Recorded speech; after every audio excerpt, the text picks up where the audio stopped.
Donc, à ce niveau, vous êtes en mesure de connaître ou bien de spécifier les notions relatives au bilan, à la comptabilité, à l'entreprise.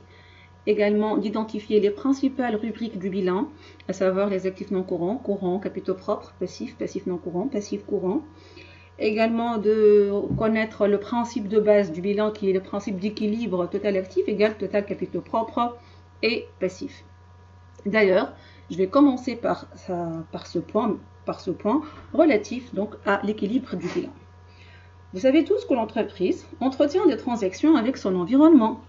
Ces opérations sont reproduites, sont enregistrées au niveau de la comptabilité. Parmi ces opérations, il y a certaines qui engendrent un déséquilibre du bilan, alors que d'autres nous permettent de garder l'équilibre du bilan. Garder l'équilibre du bilan, ceci implique que je vais avoir cette égalité, actif égale capitaux propres et passifs. Tandis que le fait de changer l'équilibre du bilan, ou bien de modifier l'équilibre du bilan, implique qu'il y a une différence entre le total actif par rapport au total capitaux propres et passifs. Généralement, cette deuxième catégorie de transactions engendre ce qu'on appelle un résultat, c'est-à-dire il y a soit un gain, soit une perte liée à cette transaction. Et c'est ce que nous allons voir à travers l'application 4. Au niveau de l'application 4, j'ai prévu 5 opérations. Et vous allez constater par vous-même que les 4 premières opérations permettent de préserver l'équilibre du bilan, alors que la 5e opération qui engendre un résultat entraîne un déséquilibre, bien sûr, qui sera rétabli à travers ce résultat. Alors, je vais commencer par la première sous-section, à travers les transactions donc, qui ne modifient pas l'équilibre du bilan, ou bien qui préservent l'équilibre du bilan. Voici l'énoncé. Donc, 2 associés A et B ont décidé de créer une entreprise en octobre. A a apporté tout ce qui est marchandises, stock de marchandises, espèces, donc avoir en caisse. B, il a apporté des équipements de bureau, mais également, il a apporté une dette pour 3000 dinars. Pourquoi ici on insiste sur la dette? Ceci donc, il renvoie à la notion d'apport net. Apport net. Alors, voici les 5 transactions effectuées, donc, et que je vais reprendre une à une dans les prochaines diapos. Voilà. Pour commencer, donc, je vais tracer le bilan de constitution. Pour tracer le bilan de constitution, vous devez, dès le départ, répondre à 2 principales questions. Quels sont les apports respectifs de chaque associé? Ou encore mieux, quels sont les apports nets de chaque associé? Pourquoi j'insiste ici? Parce que parfois, certains associés apportent des éléments actifs et passifs. Donc, on doit leur calculer leur apport net. C'est quoi l'apport? C'est leur contribution dans le capital, tel que le capital social de la société n'est autre que la somme des apports nets de chaque associé. Voici donc les calculs. A, il a apporté donc un total de 5000 dinars. B, la différence actif et passif, ça nous donne 5000 dinars également. Donc, le capital social, il est de 10 000 dinars. Ainsi, A et B ils détiennent des participations égales dans le capital, soit 50%, soit 50%. Voici donc notre bilan initial de constitution. Et comme vous voyez ici, nous avons un équilibre du bilan. Total actif égale 13 000 dinars, total capitaux propres et passifs également égal à 13 000 dinars. Maintenant, nous allons traiter ensemble la première opération qui consiste à achat en espèces de marchandises mises en stock pour 1000 dinars. Voilà. Donc, quels sont les comptes qui seront mouvementés ici? Bien, les rubriques qui seront utilisées. Achat en espèces. Donc, c'est la caisse. De quoi? De stock de marchandises. Donc, les deux mouvements, ou bien cette transaction, elle va toucher aussi bien la caisse que les stocks. Alors, comment il y aura cette variation, ou bien comment elle sera constatée cette variation? Il y aura une diminution de la caisse pour 1000 dinars. Une diminution de la caisse pour 1000 dinars. Donc vous voyez une diminution. On avait dans la caisse 3000 dinars. Le montant, il passe à 2000 dinars. Également, nous avons une augmentation des stocks pour 1000 dinars. On avait en stock 2000 dinars. Bon, je reviens donc. On avait en stock les 2000 dinars qui passent à 3000 dinars. Donc ici, qu'est-ce que nous avons? Nous avons une variation qui a porté sur 2 éléments actifs pour le même montant.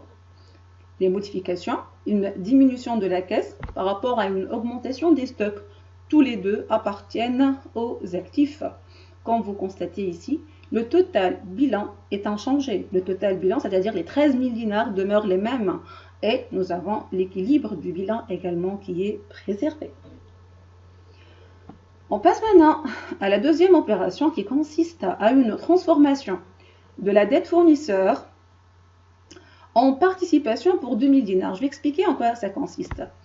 Le fait que un des fournisseurs de la société, il a décidé donc de devenir un associé. Donc nous allons transformer sa dette en participation dans le capital. Ainsi, ceci implique que les dettes fournisseurs vont diminuer pour 2000 dinars par rapport à une augmentation du capital social de la société pour 2000 dinars. Voici le nouveau bilan dans ce cas.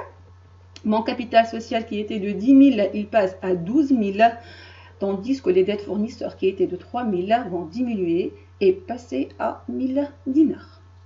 Quel est le constat ici qu'on peut tirer? Il y a eu un changement de deux postes, tous les deux appartenant aux capitaux propres et passifs, tous les deux du même côté et pour la même valeur. Qu'est-ce que nous avons?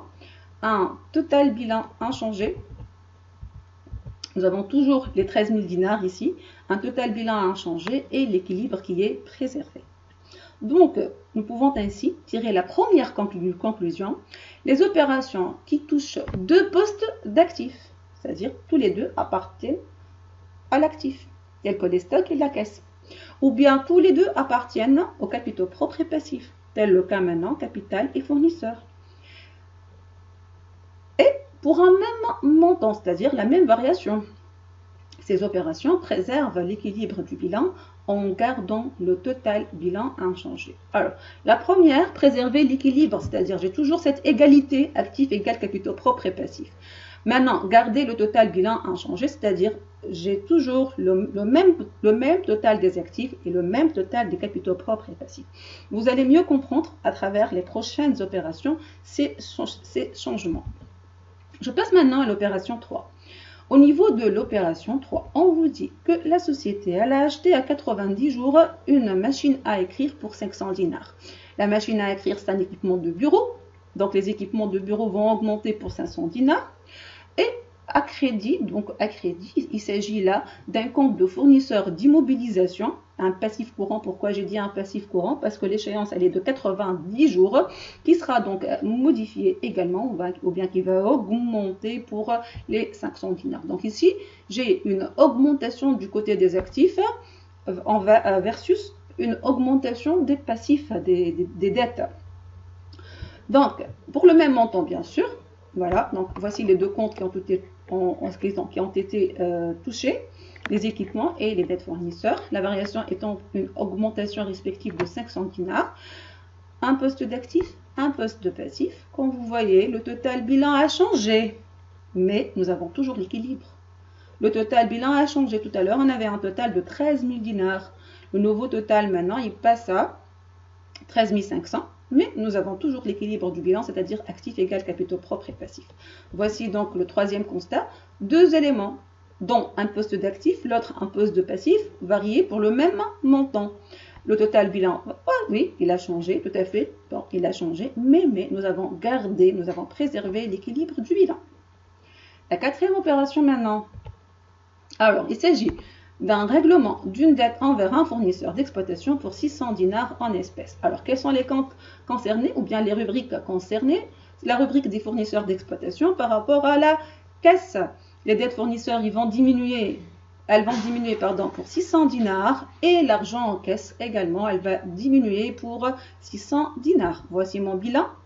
Donc, diminution au niveau des dettes fournisseurs 900, un poste de passif qui diminue et un poste d'actif qui diminue la caisse pour également les 600 dinars. Alors, qu'est-ce qui s'est passé ici? Pareil, donc c'est similaire à la situation précédente. Une diminution au niveau d'un poste d'actif versus une diminution au niveau d'un poste de passif, mais pour le même montant. Le total bilan, ok, il a changé, mais on a toujours gardé l'équilibre du bilan. Tout à l'heure, on avait au niveau de l'opération 3, on avait une augmentation d'un actif par rapport à une augmentation de passif. Dans cette opération, nous avons une diminution d'un actif par rapport à une diminution des dettes. Quelle est la conclusion qu'on peut tirer? Les opérations qui touchent un poste d'actifs et un poste de capitaux propres et passifs pour un même montant. Donc ici, jusque-là, les variations sont pour un même montant. Donc ça préserve l'équilibre du bilan. Donc on a toujours cette égalité actifs égale capitaux propres et passifs, mais ça modifie le total du bilan. Donc si les variations touchent des rubriques d'un même côté, tous les deux actifs ou bien tous les deux capitaux propres et passifs, l'égalité elle est préservée du bilan et on garde le même total du bilan. Par contre, si ça touche un poste d'actifs versus un poste capitaux propres et passifs, on préserve l'équilibre, mais le total bilan, il change. Voici la règle fondamentale qu'on peut énoncer à ce niveau. Toute opération entraîne un double mouvement. C'est le principe de la partie double. Donc, lorsque une ou plusieurs rubriques sont mouvementées dans le bilan, nécessairement, il va y avoir une ou plusieurs rubriques qui seront modifiées pour la même valeur. Ainsi, donc le principe de la partie double qui stipule que tout mouvement affectant un élément quelconque du bilan est nécessairement accompagné d'un mouvement de même importance sur un ou plusieurs éléments, de telle sorte que le total de l'actif soit toujours égal au total des capitaux propres et passifs. Pour toute transaction, elle suscite au moins deux mouvements.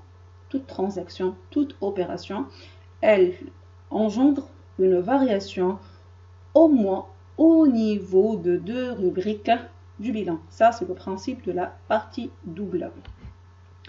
Maintenant, nous allons passer à la deuxième sous-section, traitant des transactions qui modifient l'équilibre du bilan, engendront un déséquilibre, c'est-à-dire on ne retrouve plus cette égalité actif égale capitaux propres et passifs.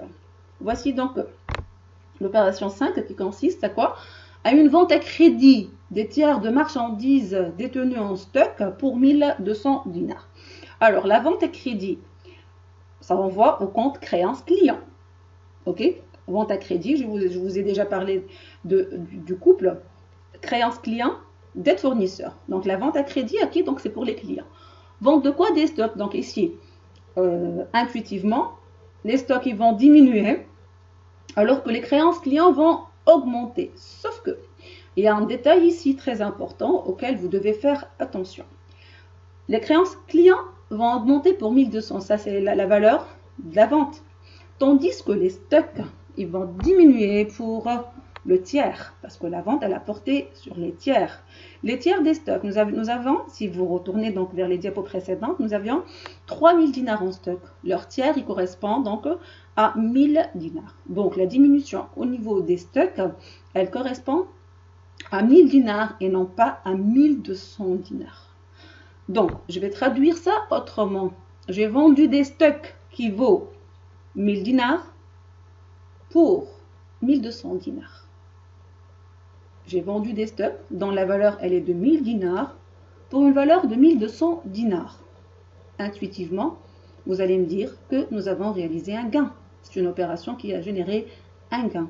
Donc cette opération a généré un résultat. Et dans notre cas, c'est un résultat positif, c'est un gain. Ça, qui peut être également un résultat négatif et dans d'autres cas, ça sera une perte. Voici mon nouveau bilan. Alors, qu'est-ce que j'ai? Les stocks qui vont diminuer de 1000 dinars, c'est le tiers de leur valeur, 1000 dinars, tandis que les créances clients ont augmenté pour 1200 dinars. Donc ici, quand vous voyez, la variation, elle n'est pas pour la même valeur. Et donc, si on n'a pas eu recours à la rubrique résultat, notre bilan sera déséquilibré. Donc, pour rétablir l'équilibre du bilan, pour certaines opérations génératrices de résultats, comme le cas ici, nous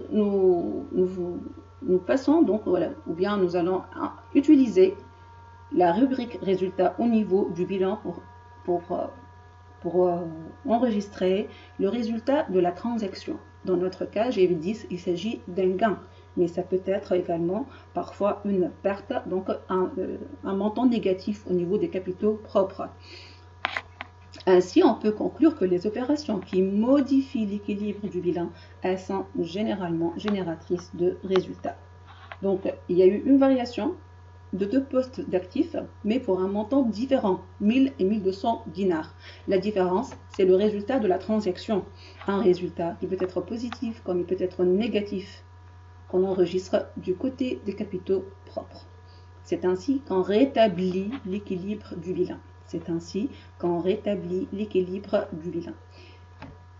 Voilà, ceci étant, et voici donc la conclusion pour ce chapitre. Toute opération modifie le bilan. Cette modification, elle touche au moins 2 rubriques du bilan. Mais on ne peut pas s'amuser de poursuivre les modifications du patrimoine de l'entreprise à retracer à chaque fois un bilan, comme je viens de faire au niveau de l'application 4 pour les 5 opérations.